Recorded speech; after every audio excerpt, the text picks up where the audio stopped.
সাথে জড়িত, এখানে আমার বিপক্ষে যে আছে তাকে সে না গেলেও তাকে চিহ্নিত করার এই অপচেষ্টায় যেন আপনাকে লিপ্ত না হয়।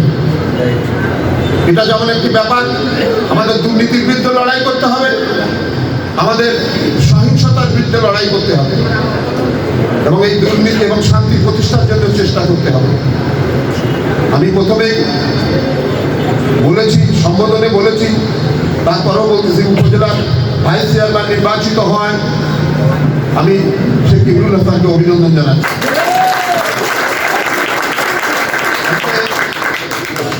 শেখ ইমরুল হাসান আমাকে সমর্থন করেনি, আমিও ইমরুল হাসানকে সমর্থন করিনি, তারপরেও কিন্তু ইমরুল হাসান আর আমি এক জায়গায় উপস্থিত হয়েছি।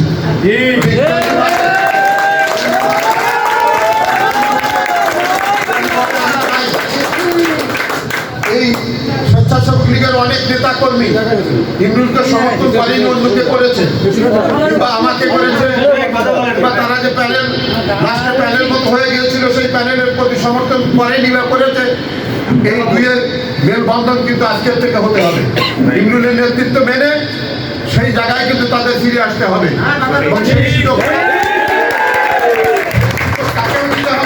এবং অন্য যারা ইমরুলের সাথে ছিল তারাও যেন সেটাকে গ্রহণ করতে হবে।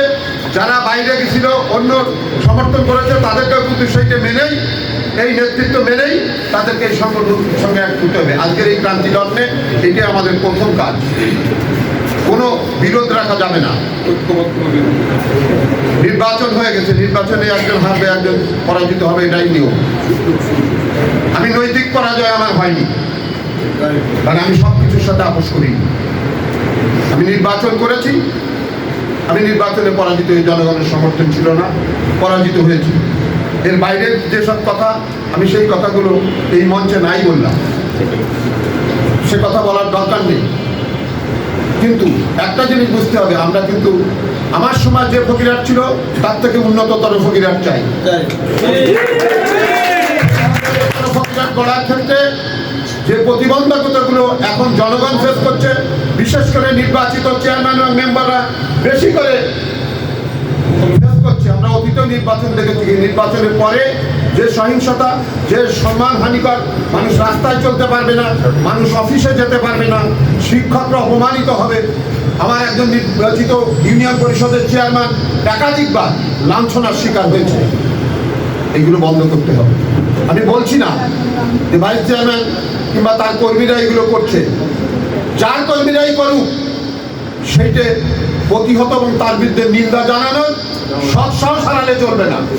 সেই সৎ সাহসটি থাকতে হবে ভাইস চেয়ারম্যান, থাকতে হবে। রাজনৈতিক সংগঠন টিকিয়ে রাখা সম্ভব হবে না, বিষয়টা এরকম দেখতে হবে। আপনারা লক্ষ্য করেছেন, সম্পূর্ণ বিধি বহির্ভূতভাবে উপজেলায় যে সমস্ত চেয়ারম্যান মেম্বাররা কাজ করেন কিংবা অন্যরা কাজ করে, বিধি বহির্ভূতভাবে কি লাগে বিধি দেখার এক নতুন সংস্কৃতি তৈরি হয়েছে। আর কাজ দেখার নাম করে জুলাই মাস চলে গেছে, জুলাই মাস চলে গেছে, প্রায় জুন মাসে শেষ হওয়ার কথা ছিল। বিধি রেখে কাজ দেখার নাম করে এদিক ওদিক যাওয়া হচ্ছে এবং সেই এদিক ওদিক কাজ দেখার ভিতর দিয়ে নির্বাচনের সময় যারা তাদের সহযোগিতা বা তাদের পক্ষে নেই, তাদেরকে প্রতিহিংসার চরিতার্থ করার একটা রূপ আমরা কিন্তু পরিলক্ষণ করছি এবং এই প্রতিহিংসার অন্তরালে দুর্নীতি করার একটা বাসনাও তাদের ভিতর ইতিমধ্যে আমরা সময়ান্তরে সেই দুর্নীতির ইতিহাস আমরা তুলে ধরব, সময়ান্তরে সেটা আমরা তুলে ধরবো কিভাবে সেই দুর্নীতিটা হয়। মাননীয় সংসদ সদস্য বরাদ্দ দিয়েছেন, সেই বরাদ্দের প্রকল্প তিনি দিয়েছেন, সেই প্রকল্পগুলো অধিকাংশই বাস্তবায়ন হচ্ছে না। কিন্তু টাকা কিন্তু 30শে জুন উত্তোলিত হয়ে গেছে। যদি বাস্তবায়ন না হয় এই টাকা কোথায় যাবে? এই টাকা কোনো সরকারি কোষাগারে নেই। ব্যাপারটা চিন্তার বিষয় আছে।